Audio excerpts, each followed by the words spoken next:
Okay, folks, we're going to go ahead and get started. Welcome and thank you for attending. My name is Eric Toshalis. I am the Research Director for the Student Centered Learning Research Collaborative. We host these periodic webinars in order to help inform cross-sector audiences about some cool things that are happening in the field that are driven by good research. We try to focus on leaders in the field who have innovated, implemented, studied, and shared and tried to scale practices that we know can help move the needle, particularly on issues of equity and our most underserved and marginalized student populations. And today's presentation by our own Stephanie Krauss fits well into that goal. So what I will do is introduce Stephanie. Stephanie will then present for probably a half hour-ish, somewhere maybe a little more, a little less of that, and we'll provide ample opportunity at the end for questions and answers and exchanges from those in the chat function here. And we may even, depending on opportunities, open it up for people to give some audio questions at the end too. We'll see how that goes. The general format is as stated right there. Again, we like to welcome you all and thank you all for attending. We're looking forward to hearing the cool stuff that Stephanie has to share. With that, I want to introduce Stephanie. Stephanie is the Director of Special Projects at Jobs for the Future. We are delighted to have her connected to a lot of the work within the research collaborative. She was on the ground floor as the research collaborative was being conceived of and developed several years ago. Currently, she sort of develops and shapes and funds and manages a whole series of projects and strategies across Jobs for the Future that help us target certain underserved populations and make sure that their education and economic and advancement is secured.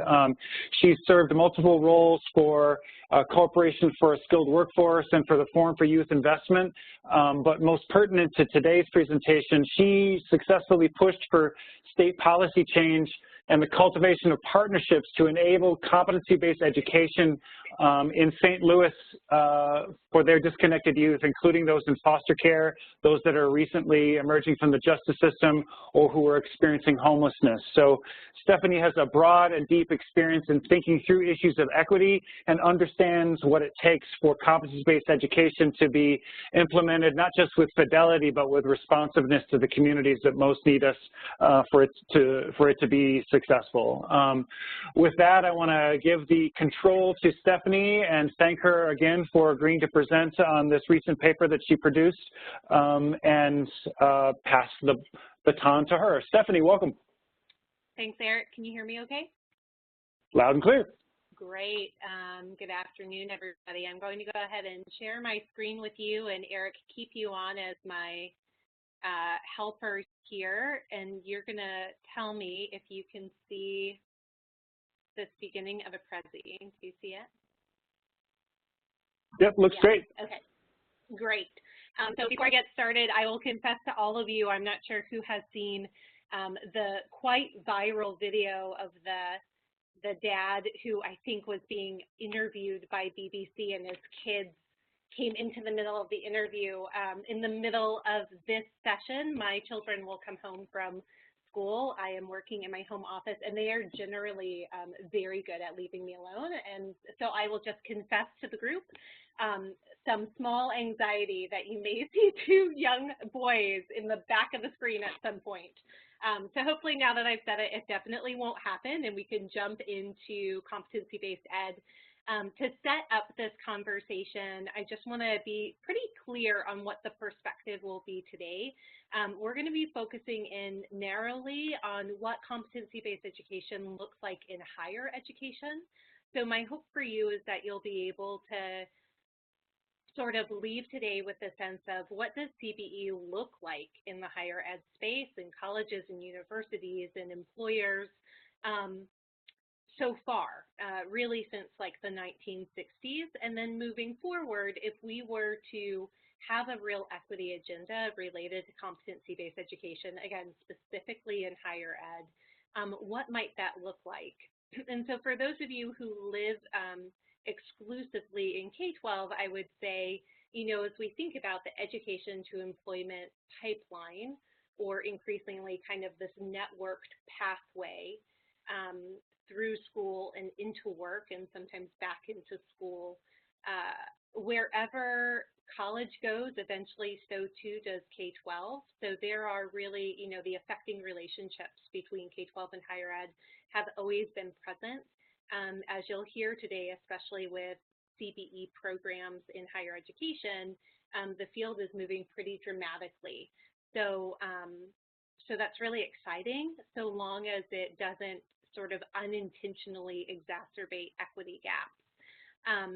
So to get us started, I want to, as Melanie and Eric shared, this presentation relates to a paper that I helped write with the Lumina Foundation, and maybe we could get that link out if it's not already been sent to folks after the presentation.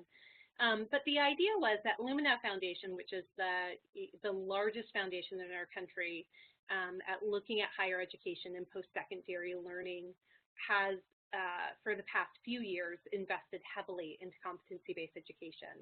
And so the other thing that has happened with Lumina, like so many organizations, is this focus on increasingly addressing education equity. Let me, as we keep going, let me make sure to turn my email off here so you don't hear a bunch of dings. So I just want to talk to you about what this vantage point will be as we move forward. I don't think America being an unequal place for different learners and workers is a new thing for anybody on the call. But what we were seeing in higher education as competency-based education started to ramp up, and when I say ramp up, in the past 5 years, it's moved from about 20 programs to well over 500, and that number is just increasing exponentially every year, was that you had higher resourced folks, primarily white, who were participating in these new kinds of credentialing opportunities. And so while competency-based education, which is this idea of students moving forward based on what they know and can do, and oftentimes more flexible formats, was gaining traction, especially related to populations who find it hard to go to college, whether that's a working parent or somebody just who works full-time. What we were also seeing was it was working parents and workers who were much better resourced. They had way more money to participate in new forms of college, and that we weren't really seeing the kind of uptake from underserved populations that we had hoped for. So the other part about CBE in higher education was what the programs looked like. There are 3 waves of competency-based education in higher ed. The first started in the 60s. We can kind of think about them as the old guard. Folks were coming back from the war and needing to get educated outside of the military. So it was the first real rise of adult learners in education. So there were a group of institutions who took on, with some federal money, how do we serve adult learners, especially those who are coming back from the war, who maybe were in college or had a college degree before they left, and now their skill set was different. And those organizations, those institutions still exist. And then there was a second wave of competency-based education in higher ed. And that was in the 90s, and that was the first rise of online learning. So these were mostly computer-based models, again, really focusing on adult learners, but those who could really pay for programs themselves, because oftentimes these programs didn't qualify for federal financial aid. And the third wave of competency-based education has been this most recent one, really since the 2000s. So this is where you hop again from sort of 20 programs that say they are competency-based to over 500. And this tackles still primarily adult learners, but really a group of college leaders who've decided that sometimes folks will graduate with a college degree and they have the credential, but not always the competencies that go with the job that they're after. So this group of college leaders and college programs have tried to retool so that there's a better syncing up between skills for a particular profession or industry and the credential that goes with it. So while I'm going to this next one, I just want to do a quick logistics. Eric, I know there's at least somebody who couldn't hear me well enough. Can you unmute yourself and just tell me how we're doing sound-wise? It sounds good to me, but if folks are having audio problems, please post in the chat and let us know. You can direct it to Melanie directly, and then we'll try to tweak something. But if you can, Stephanie, maybe speak up a little louder. That might help a little. Okay, great. Well, I will employ my teacher voice here. So the work that I did with Lumina focused on 3 distinct populations. So again, just kind of to take the perspective back, this paper that hopefully you'll see, or this conversation that we started, was to understand that these competency-based programs were getting traction, and people have been signing up for them, and they're getting a lot of attention from federal policymakers and funders in the national space, overwhelmingly serving adult learners. And yet there was this huge adult learner population who are really underrepresented in these programs. So competency-based education is being used in national conversations as a potential solution for being able to make sure folks have the skills and connections they need to get good jobs after graduating from college. And so I think Lumina and some of the leaders in the field have been in the position of really needing to take a hard look and figure out, wait, are we serving the folks who we hoped that we would?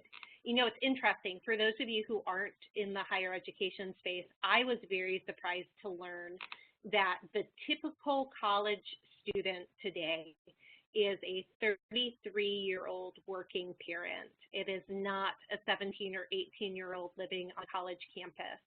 So one of the other sort of major reasons for growth in the field of competency-based ed is that today's college student is just changing. The profile is changing.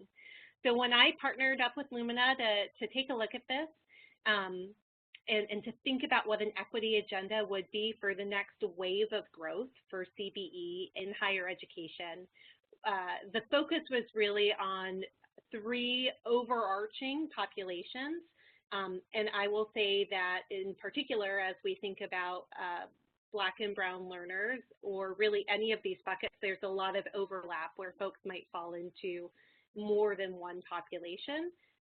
So I just want to point out, for those of you who are particular like I am for pieces like this, that there's never a really clean way to cut it, that there are some specific supports and issues to be addressed when looking at any one of these bucket areas.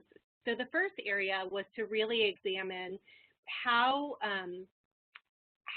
does CBE right now really serve Black and Brown learners, in particular, who live in under-resourced communities, or how is it not at all? And so the focus here was primarily on students who are African American, who are Latino, who are Native American, American Indian, and really primarily on these groups, just because those were the ones who, A, are most underserved and underrepresented in institutions, and B, who we have enough evidence and research to really drill down and see what's happening. The second was looking at, while competency-based education is often set up for folks who are working, does competency-based education have the services and support structures built into the design of the model for folks who are needing to what's often called upskill? So maybe they are working and the job that they had is no longer, or they are deciding to change careers, or they are struggling in a low income or middle wage job and want some kind of advancement. how are competency-based education programs, A, affordable and accessible enough for somebody who is working, but B, high quality enough to really guarantee the kind of economic growth and advancement that these folks with very limited time are often seeking. And then the third group that we looked at, again, with huge overlap to the other two buckets, was how does competency-based education help somebody who's maybe got some credits but never actually earned the credential? And there are something like 80 million, I mean, it is an obscenely high number of adults in our country who have this really significant untapped workforce potential because they can't get the kind of job that they want without that college credential, and yet they have gone to school and they've got some number of credits. Just a note about this, again, for folks who don't live in higher ed, there are a number of adults, and perhaps you know some, I certainly do, who actually have more credits than most college degrees require in associates or bachelors, but they've picked them up at different institutions, and they just don't align or connect. So maybe they went to a for-profit college and the community college and then the state college, and so they've got this kind of hodgepodge of credentials, but they don't add up to anything in particular. So many adults will fall into this bucket. So moving ahead, in looking, so the process for thinking about this paper and thinking about the conversation was to first examine, the presence or non-presence of minority student populations, the underemployed, and these adults who have some credit but no degree in competency-based education programs. And overwhelmingly, they are underrepresented, although program leaders want to further diversify their programs. So that was the overarching finding was the competency-based ed world in higher education wants to better serve the underserved, but right now the numbers are staggeringly low. The other sort of finding was the design of competency-based education programs in higher ed, often super flexible, online opportunities and classroom opportunities, really flexible funding models. So students can do things like sign up for taking a whole bunch of classes over maybe a 6-month period, and then they can stop, and then they can sign up again. So there are elements of the program design that make this a really compelling opportunity for folks who, for whatever reason, can't really succeed or stay in a traditional college program. So those were the two findings. They're not serving enough underserved, underrepresented folks, and on the other hand, the design model seems to fit what many underserved, underrepresented learners need. So the next piece was, okay, so if the country takes on this equity agenda, what should we focus in on? What could competency-based education be in the future? And so I just want to kind of target this at a pretty light level. The first is that there can be competency-based education programs writ large, wholesale. These are programs that from start to finish, students progress, sort of this move on when ready. They move forward as soon as they can demonstrate what they know and can do. It has all of those design components that I mentioned. There are also emerging forms of credentials that some of you may have heard of before, micro-credentials, badges, certain kinds of certificates. Sometimes these can be offered by community-based organizations or employers. And by focusing them on competencies, skills, and knowledge accrual, rather than time spent in class, the same way we would think about competency-based education in K-12, it provides a really sort of robust quality model for thinking about these new forms of credentials. So that's another piece. So if you think about let's just take somebody who's underemployed and they're going to their local workforce development office for some job training. It's a great opportunity for them to, instead of focusing on completing a 6-week session, they focus on getting a credential that lists out a particular set of job skills that are very discrete and validated. That's how this might look in an emerging credential. Then there's the general education courses. So there is, of course, this question in higher education of why do learners of color, why do learners coming from high poverty areas tend to struggle in staying in school? And what are the supports and services and training that they need? And so there's this question of, could we do a better job with general education in university at weaving in some of those deeper learning or employability skills into the required programming of every student in the more traditional campus? And then the last piece is around college access and remedial education, sometimes called developmental education. Is this a place where competency-based education might be really important? Again, instead of completing a program or completing a curriculum, the focus is on, okay, what are the knowledge or skills that the adult learner needs to be able to get past these remedial courses and into credit accruing courses?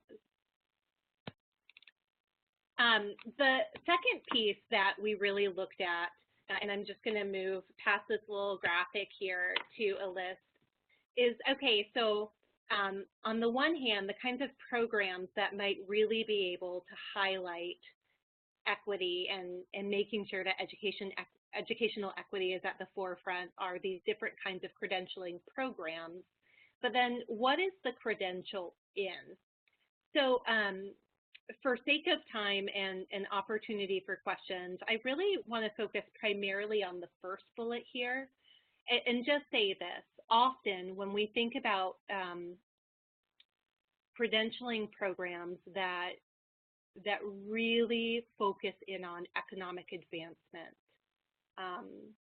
we focus on high growth industries and sectors, things like biotech and healthcare.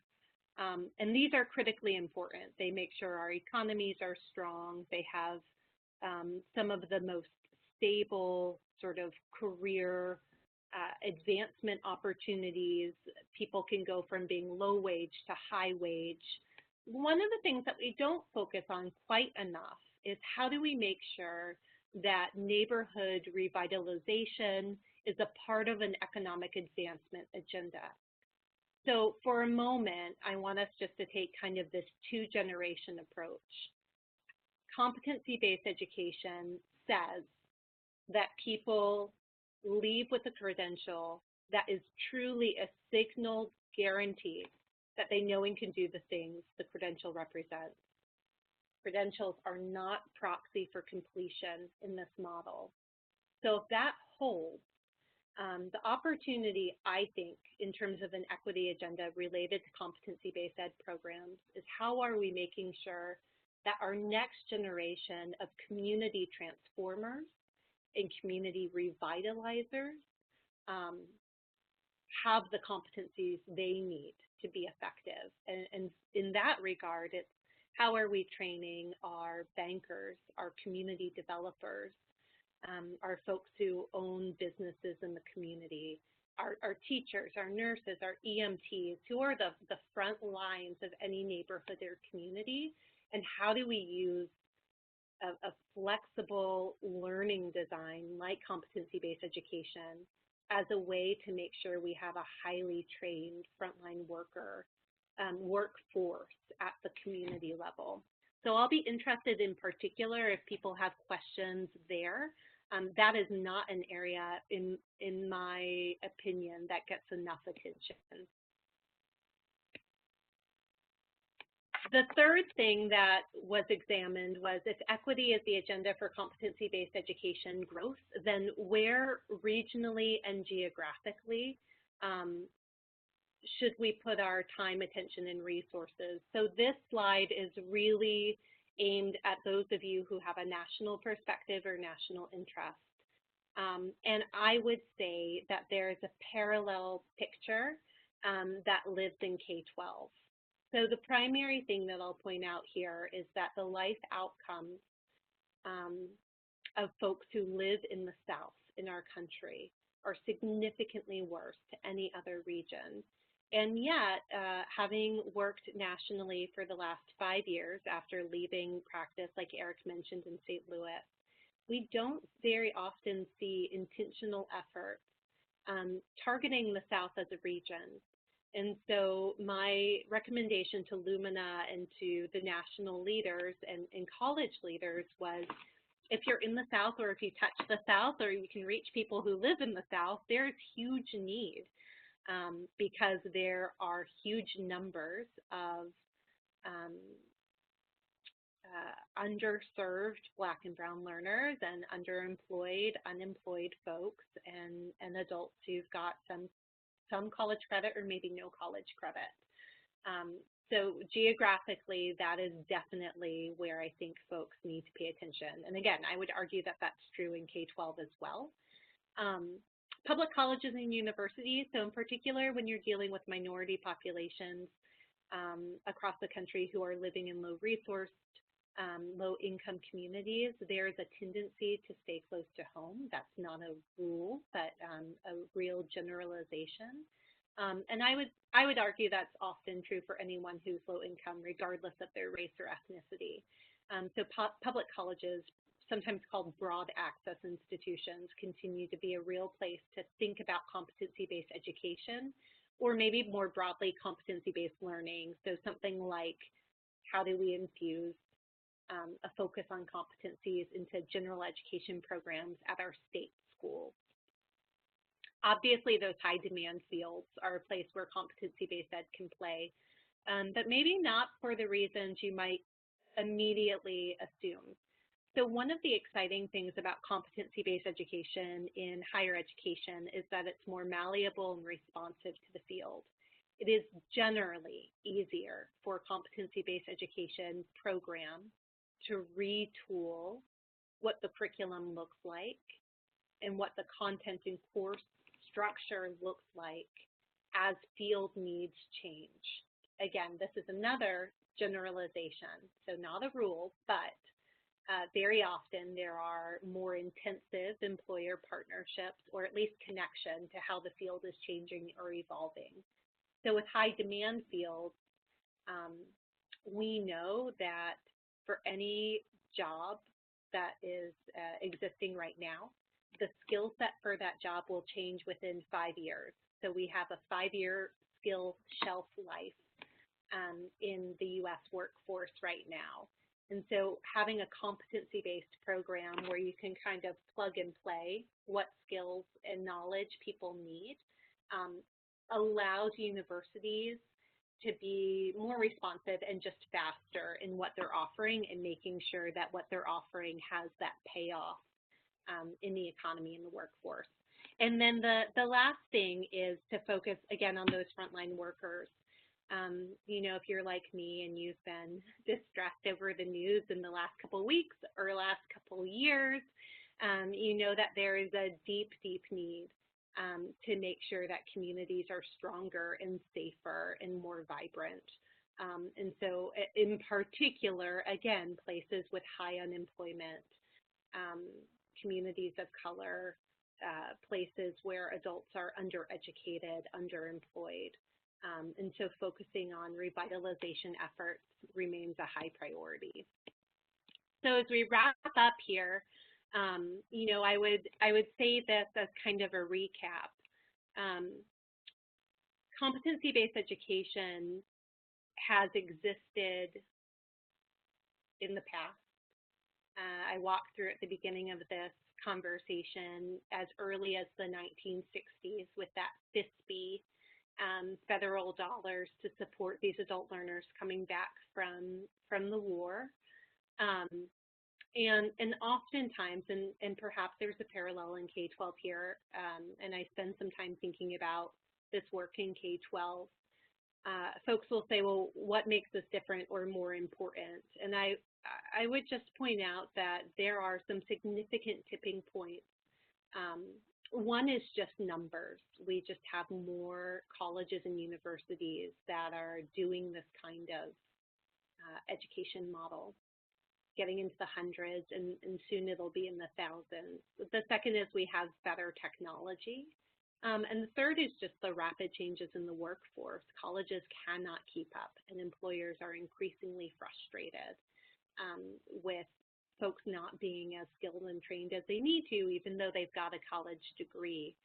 The big question is, can we harness the momentum and make sure that this doesn't become a driver of inequity, and we become a land of even more unequal opportunities, but we actually take the energy and growth and make sure that we stretch and expand it to serve folks who really could benefit potentially from this program design more than so many others.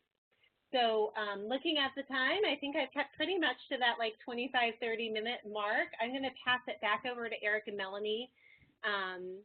And if you see me turning to the side, it's because that's where I can see Eric's face, the external monitor, if you're looking at my face.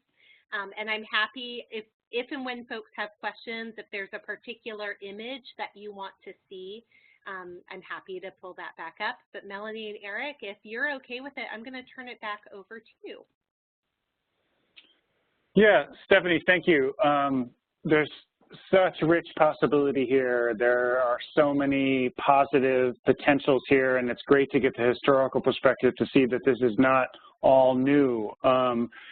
One question that I would have as we wait for people to chime in here in the chat function, so please, if you do have a question or you have an idea or a connection, how it connects to your work, something you'd like us to consider, even if you'd like to think more deeply about a particular challenge you're facing that's connected to this work, this is an opportunity to do that on this forum. But the first question I might pose to you, Stephanie, is to think about in my neck of the woods and in some of the folks that I work with, I often hear people very attracted to the ideas of competency-based forms of instruction and assessment in secondary settings, and that the solutions are often quickly reduced to, well, we'll put it online, we'll have them have this class, and then people in rural communities can access it and everything will be great.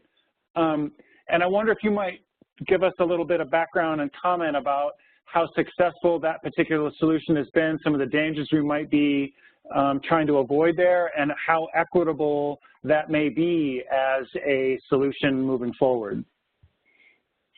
Great question, Eric. So I'll say that in the higher education conversation, probably the biggest, toughest perception that folks wrestle against, it also has generated enthusiasm among policymakers, is that competency-based education is cheaper and faster. And then, you know, part of the cheaper, faster is, and often online. And so the question is, for whom does that work? And is that true all of the time and every time? So I'll offer you this as a partial answer. And this is going to be fraught for many reasons, but so just bear with me. In some ways, competency-based education needs to be viewed similarly to charter schools. And this is the part where you just stick with me. Charter schools are so vastly diverse and different. And the question is, when and for whom does a charter school structure work? And then what kinds of charter schools work for whom, right? So I ran a charter school that was dropout recovery, deeply connected to the public school district, which was dramatically different than a language immersion charter school or a Montessori neighborhood-based charter school. So I say that to say that there are some times and some students for whom an online option where you can quickly demonstrate prior learning, what you're coming in knowing and being able to do, and accelerate to a certain point, and then kind of just wrap it up and finish, is exactly what they need. They need a flexible option to just plug in and sort of validate what they already know and can do, and maybe shore up on some skills to round it out. And then there is the question of what is a sort of a full package quality learning experience that also is competency-based. And what we see in the field within higher education is that this is the most important afterthought that is now the focal point. So things have grown tremendously, but without any level of quality assurance. And now folks are grappling with what does quality competency-based learning look like? And how do we know what does assessment look like? And what do these other pieces look like? I would say that very often the enablers of competency-based education, like online learning, become the focus or drivers in the conversation and in the focus, and that there needs to be a switch. So here is what quality competency-based education looks like, and then what will enable the learning experience for various folks depending on where they are. So a follow-up question would be,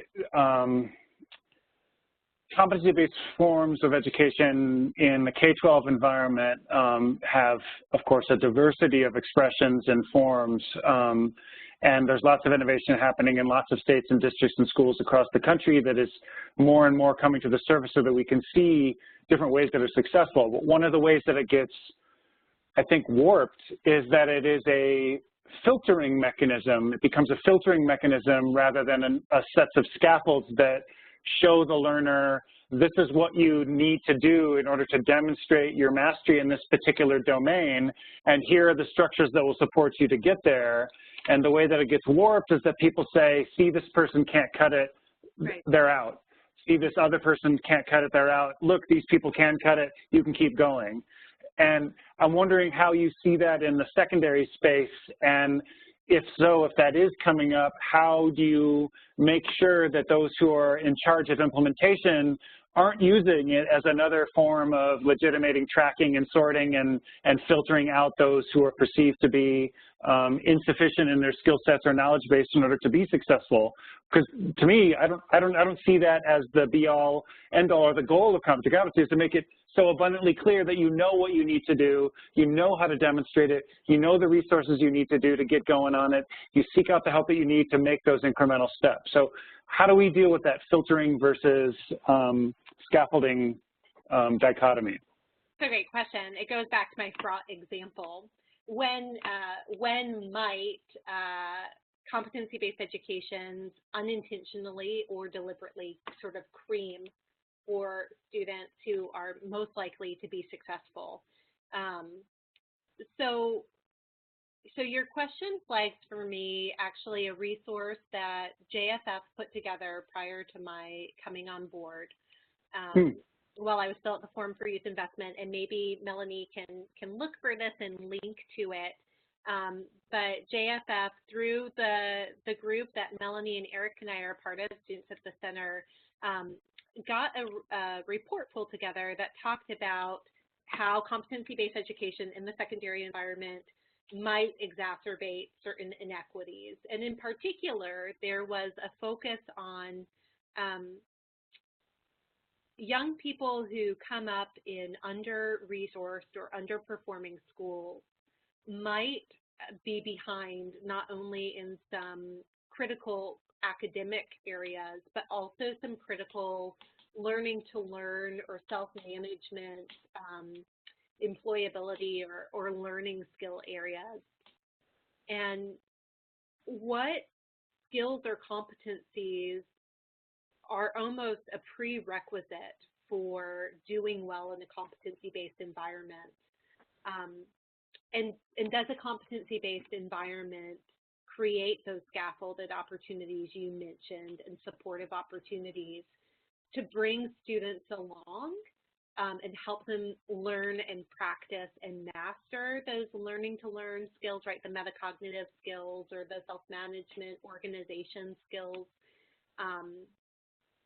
so that they can move forward and do well. I think, you know, Big Picture Learning is an example of a network of schools that does this really, really well. And the question is, do they consider themselves a part of the competency-based movement? So here's the other interesting piece tying into the world of jobs for the future, is that competency-based education on its own, I think, as an isolated thing, does potentially exacerbate inequity for all of the reasons you described, Eric. It's only when it hangs with the other elements of student-centered learning, when students have agency and there's flexibility and their needs and interests are a part of the program, and it's personalized in a way that meets them where they are and meets them forward, that you get this sort of comprehensive quality picture of a program that is actually just a better way to do learning, teaching and learning, right? Teaching and learning should focus on what students know and need to be able to do in its simplest form, and then wrap around the services and supports that let them focus on that, rather than focusing on time. That's true in K-12, and that's true in higher education. I think you're getting to Frank LeBanca's question that he just posted here. He's one of our students at the Center Distinguished Fellows, part of the Research Collaborative. So you were starting to get to this, so maybe a little finer grain on it. What do you think are the essential features to competency-based pedagogy, the way that it's actually taught, instructed, and carried out in classroom or other learning environments? Okay, let me see how well my, am I still sharing my screen or no? Melanie? You're not, but I will pass it back over to you so you can if you'd like. Okay, great. So, Frank, I was a part of a group. So again, the focus today is going to be primarily on higher education, but I think it has huge implications to the amazing work that you're doing and others. So a couple of years ago, we went out. There's a network in higher education called the Competency-Based Education Network. So if you can see my mouse, I'm pointing cbenetwork.org.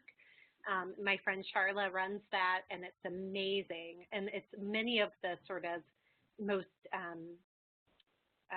I would say that some of the best competency-based education programs in the country are a part of this. So we went out and surveyed all of the folks who self-identified as being competency-based, and then looked more specifically at people who had some good early outcomes. So to answer your question, I'll just draw your attention to this document and another. So if you just go to cbenetwork.org and you look at, I'm probably not sharing my screen, I just realized. So you'll see it now. So if you go to cbenetwork.org and type in shared design elements, or you can also just type in quality standards, it will bring you through a document we pulled together. I'm going to do a little scrolling for you guys here just for a second, but give me a moment and you'll see it. And this pulls out what are the design elements for competency-based education programs that seem to be doing the best job, both on the organizational viability side. So teachers and leaders need to be focusing on continuous improvement and retooling their model because things change and we don't get it right the first time. We have to think about money differently, but then also getting into pedagogy, what does it look like to plan curriculum with the end in mind, for instance, or to do the kind of competency mapping? What do performance assessments or more measurable assessments for learning actually look like? So I think you've got two really wonderful resources in that. So again, it's cbenetwork.org, and you can go into the resource library and either look for quality standards or this original, this was just the earlier form document of these shared design elements. Terrific. The next question came from Kay Kawashima-Ginsburg, who is also a distinguished fellow at the Student-Centered Learning Research Collaborative. And I'm going to sort of paraphrase in this question, so Kay, let me know if I'm not getting this right, but she's highlighting the fact that there are many students who have struggled in traditional, conventional educational institutions and potentially been traumatized and excluded by forms of pedagogy and culturally exclusive forms of curriculum, not to mention exclusionary forms of discipline and all the stuff that we know and continually bemoan about some of those environments. And for many of those students, the core reasons that they've been able to succeed are the sense of community and belonging and solidarity that they have with other students who may be similarly marginalized or who may be allies. And one of the problems with competency-based forms of education is that they're very individualized. It's here's you, here's the proficiency, demonstrate it, move on, and there's not a sense of solidarity, connectedness necessarily that is fomented. It can be very individualized, and for students who come from a rich collectivist orientation, that may seem and feel alienating. So how do you approach scale in a way that also keeps the need to belong and connect and move with and lift as you rise sort of ethic in that sort of environment, particularly in the secondary setting? Tough question, I know. Great question. So much Kay and so much Eric in that question. And it's exactly the right one. So let me confess here that my writing the paper for Lumina was not an express endorsement of competency-based education as it exists now, but rather a pointing out of a field that is growing and that I think has the pedagogical DNA of better learning for what it might look like in the future in a way that supports the folks I've committed my career to. Kay and Eric, I know you've committed your careers to too, and that's the underserved and underrepresented. So here's what I'll say. Kay, you're right. Or Kay, Eric. Kay/Eric, you're right in what you've described. Very often, if it is not, if this is just a pop-up shop of sort of a quickly pulled together competency-based program that is not also got the DNA of these other forms of student-centered learning, or cultural responsiveness, or really deep positive youth development or adult learning theory that's a part of it, it is exactly what you described, and it is happening across the country. It is one of the reasons why in my recommendations in the paper, I recommended that we look at sort of a broader form of competency-based learning, unpacking away from something that's program specific instead to these ideals of how do we reconfigure curriculum in general education or college access programming to focus less on completion and more on competence. So what I would say to you is that, yeah, we have a huge issue. Again, the sort of moment in time we are at is competency-based education is compelling and promising and potentially a better way to organize teaching and learning. But that it falls flat as the single strategy for getting at achieving equity. It has to be married to positive development and to other characteristics of student-centered learning and student success in order to, it can maybe live on its own and not exacerbate equity gaps, but if it wants to close equity gaps, it needs to be married with some of these other strategies that we know work that were described.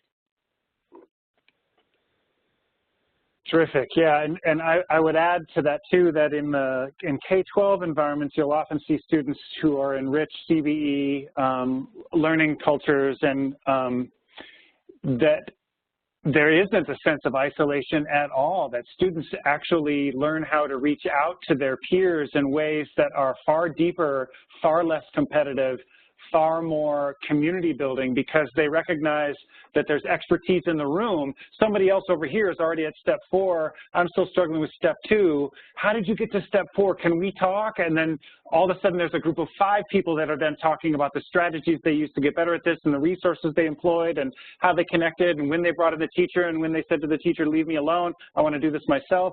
And it creates a different dialogue between students about their own learning that I found when I've observed it to be there's almost more solidarity and connectedness than before, when each student was sort of working on their worksheet, doing their thing solely, getting the grade that's only given by one teacher to that particular work, and then moving from there. So I think there's potential, whether post-secondary environments have the structures that they need to make those pedagogical pivots is another question, which I think connects to what Joy Nolan had offered to us here. She's wondering, how have you found higher education schools and educators reacting to CBE? In her perspective, she's seen some suspicion about this being yet another plot to replace humans with far cheaper computers.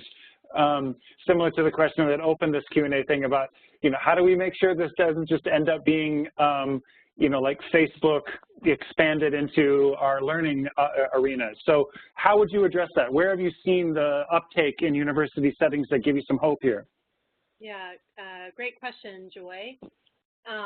So I'm going to try to answer this in two ways. One of them is going to get at my Native Hawaiian and Jewish heritage. I'm going to tell a story that might feel like it doesn't directly connect, but I promise it will.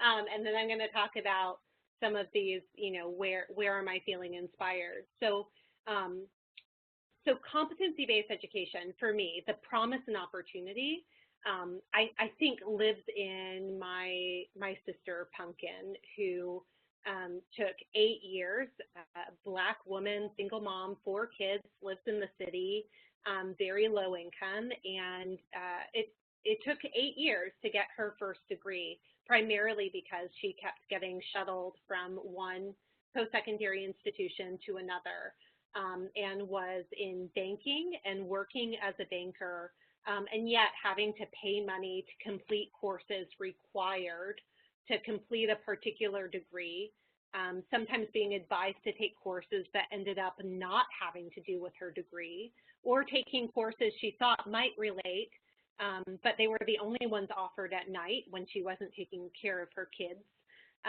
or working her full-time job. And so 8 years later, she graduated with a degree and then was told she would have to go to graduate school in order to get to where she needed to. So for me, the promise of competency-based education in higher education is not when it's a prescriptive thing, model, or reform. It is the unpacking that says adults should be able to move ahead and get credit for what they know and can do, and that that they should be able to move forward without disruption based on that, and that courses shouldn't be a matter of when they're available and if the person can attend. And that Pumpkin, my sister, should have been able to get credit for the skills and knowledge she picked up at the bank, and the other credits from the for-profit or community college should have transferred to the public university. There should have been better transfer and articulation. And then she should have gotten the supports and community and services that she needed to continue to acquire what she needed to know and could do for the degree. So I say that to say, when this looks like a thing that is suspicious, that's going to just, replace teachers with computers, it's often because it's being packaged as some kind of prescriptive reform or alternative that can slip in exchange for what we currently have, rather than us evolving what higher education is writ large and saying the world and the world of work are changing, and we need to make sure that people have the skills and knowledge they need. How do we make sure our education systems reflect the opportunities for them to pick up that knowledge and skills? And how do we make sure that credentials are credentials of value and credentials that reflect the competencies that go with them?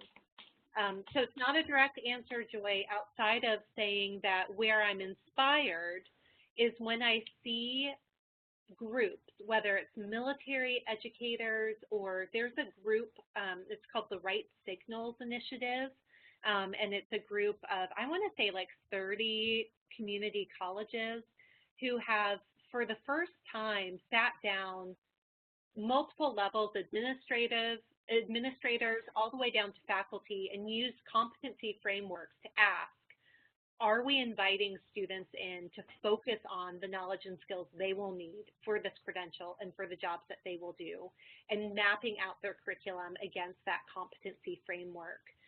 So I think I'm most inspired when I see groups of higher education professionals looking at realigning their content and curriculum around those most important skills versus the, you know, we're bringing in this blended or online learning option. Fantastic, Stephanie. We are getting close to the end here, so I want to give you a chance to sort of sum up for a moment if you want to. And I might prompt you by saying, you know, there's so much promise here. There's so much potential here. There's so much concern here. If you could wave your magic wand, what would you want the field to be its next big move in this regard, particularly in the post-secondary space? That's a good question. So I wrote a blog about this for a periodical Youth Today. So I'll bring it back to K-12 because I think my hope is the same for K-12 and higher ed. And that is that as we move forward into the future, there's no such thing as competency-based education. It's just that education is focused on the knowledge, skills, habits, experiences that any learner needs to be ready for what comes next. And then we build in all the services and supports and rich additional opportunities to make sure that they are up to a level where they get to engage and receive that. So I would like to see competency-based education actually move away from being a movement or a thing or set aside, and instead the broader conversation of how do we make sure education that leads to a diploma or a credential or a certificate is based not on completion and time, but rather competence and progress and supporting learners to achieve that. Fantastic. We need to find you that magic wand and send it on, FedEx you that as soon as possible. I love that vision. All right, so I want to thank Stephanie Krauss for presenting this important paper and for summarizing it for us today. The link to the actual paper is provided at the top of the chat function right there. If you can't find it, just go to the luminafoundation.org and search either competency-based education or Stephanie, but the link is provided right there. I also want to thank Melanie Mulvey, our program manager, for all of the scheduling and infrastructural work that made this possible, and quickly highlight for you that our next guest on the next Research Collaborative Seminar on March 22nd will be Carla Phillips from Excel in Ed. She'll be presenting some of their work, field-leading work having to do with student-centered learning, and we look forward to a rich conversation on March 22nd. With that, I will thank all the participants for joining us today. This will be, we have to crunch the audio and then upload it, and it will be made available for download at the Students at the Center Hub website and at the Student-Centered Learning Research Collaborative website, I would guess within the next week or two. There's our contact information, and thanks again to Stephanie and to Melanie. Have a fantastic Tuesday and rest of your week. Thanks, everyone.